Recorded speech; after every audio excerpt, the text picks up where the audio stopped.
응답하라 마카오.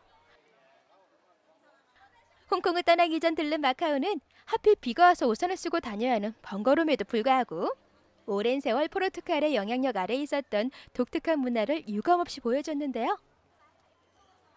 세나도 광장이나 포르투갈 식민지 당시의 건축물과 더불어 당시 화려한 건축 양식을 고스란히 보여주는 문화유산으로 손꼽히는 곳이 바로 마카오의 성바의 성당.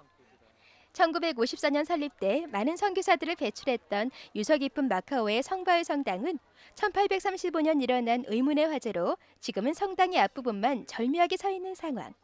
세나도 광장에서 언덕 쪽으로 오르면 곧바로 모습을 드러내는 성바의 성당은 비록 전면부만 남아있다 해도 그 정교함과 남다른 위용을 자랑하고 있습니다.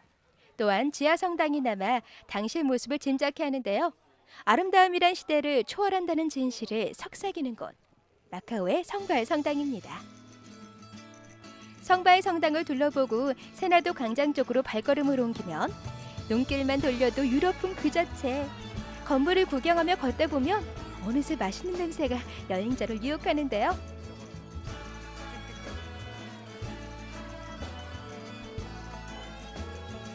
성바의 성당에서 이어진 길에는 반드시 거쳐야 할 그리고 맛봐야 할 것 두 가지가 있습니다. 바로 육포거리의 육포와 아몬드 쿠키. 이 마카오의 명물들을 그냥 지나치는 일은 거의 없는데요.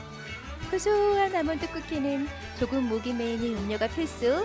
그리고 각기 다른 향과 맛을 자랑하는 육포는 종류별로 사고 싶은 마음을 누를 절제임이 필수. 물론 홍콩과는 또 다른 에그타르트도 한 입 먹을 수밖에 없는 마카오의 거리. 이럴 땐 지갑 사정, 몸무게 걱정 따위는 아무런 문제도 되지 않는다는 거. 그만큼 만난 것 가득한 이 마카오의 거리는 생각만 해도 행복한 추억이 됩니다. 홍콩 여행의 꽃이라는 홍콩의 야경. 즐기는 방법이야 가지각색이라지만 이왕에 온 거 다 즐겨보자 싶어 우선 빅토리아 피크 트램에 몸을 실어봅니다. 이미 피크 트램을 경험하기 위한 사람들이 줄을 섰는데요. 언제나 초저녁부터 이렇게 많은 이들이 대기를 하고 선다 그래요. 피크 트램, 부지런한 자만이 원하는 시간에 탈 수 있답니다. 우여곡절 기다리고 또 기다려 올라탄 트램. 승강장에서 대기하고 있는 건 아주 오래된 전차 같은 분위기의 트램이었는데요. 트램은 노면 전차를 말하는 것이죠. 비록 자동차나 지하철에 밀리긴 했지만 유럽에선 지금도 많이 운행 중이라고 합니다. 이런 여행에 잘 어울리는 아이템이 아닐까 싶네요.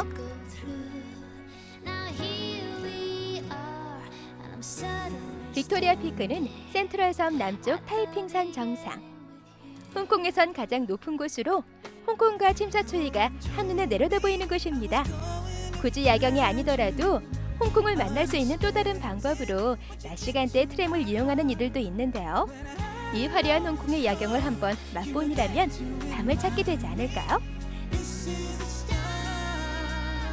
빅토리아 피크까지 오르는 길은 깜짝 놀랄 정도로 급경사인데요. 알고 보니 경사가 45도에 7분 만에 정상까지 단숨에 오른다는데 마치 놀이기구에 올랐던 기분이에요. 피크트램은 센트럴 피크트램 터미너스와 피크타워 사이를 오가는 코스로 무려 120년의 역사를 자랑하고 있는 데다 하루 약 1만 명에 이르는 사람들이 이 피크트램을 찾는다니 인기가 엄청나네요.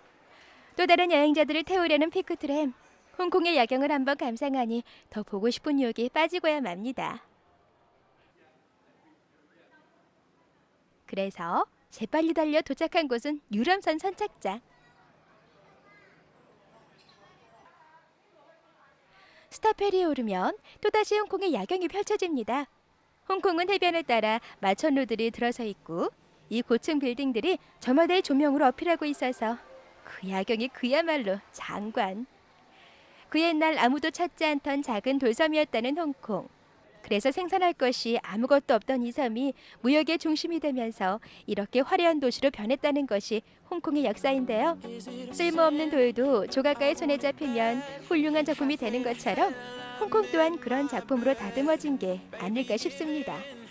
그 면모를 유감없이 보여주는 게 바로 홍콩 야경의 하이라이트, 심포니 오브 라이트인데요.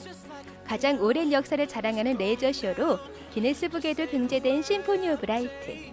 매일 밤 8시 홍콩섬 북부에서 펼쳐지는 이 쇼는 빅토리아 항구를 중심으로 40개 이상의 고층 건물들이 교향곡에 맞춰 각각 쏘아대는 레이저 쇼로 그야말로 장관을 넘어 황홀경에 이르게 합니다.